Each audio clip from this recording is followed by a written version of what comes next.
Hello, good morning, 11 o'clock na. 11 o'clock na ang aming pag-breakfast. Say hi, mister. Hello. Breakfast. Sorry, no voice. Okay. Si mister ay inuubo. Always cup. Mito. The same.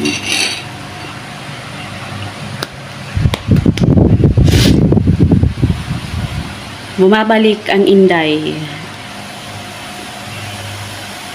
So, alas 11 ang almusal at busy-busy si Inday. May mga nilakad pa ako para sa preparing ng mata ni Mama. Malapit na. Sana naman success. Sana naman walang maging normal ang lahat. Kinakabahan ako ang kinakabahan. So, si Mr. guys, hindi pa nakakapagsalita gaano gawa ng inuubo yan. From the doctor again. Yes. I was taking a friend somewhere there. I was going with a friend. Friend? Yeah. Taking for? I don't know. The town hall, she's going with a friend. Going there in town? Yeah, she's with a friend. Today? Yeah, she's swimming, that's what she's doing. Yes. No, inside the going there in the Comilik maybe this morning. Yeah, So exactly. helping for trying help.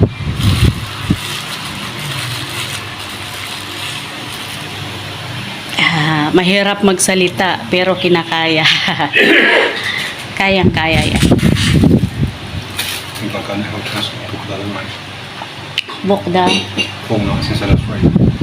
Because it's 28th of the operation. Sunday was no doctor.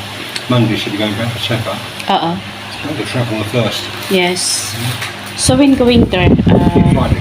Friday? Okay. Friday afternoon. No, Friday morning. Morning.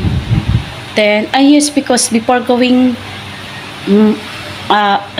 Friday morning, then after, so first found the worst way for Yeah, where's the door? Where's the door? going there in the, First thing is to go to the hotel. yes, first in hotel. And you find something to eat. Since, eating. Okay.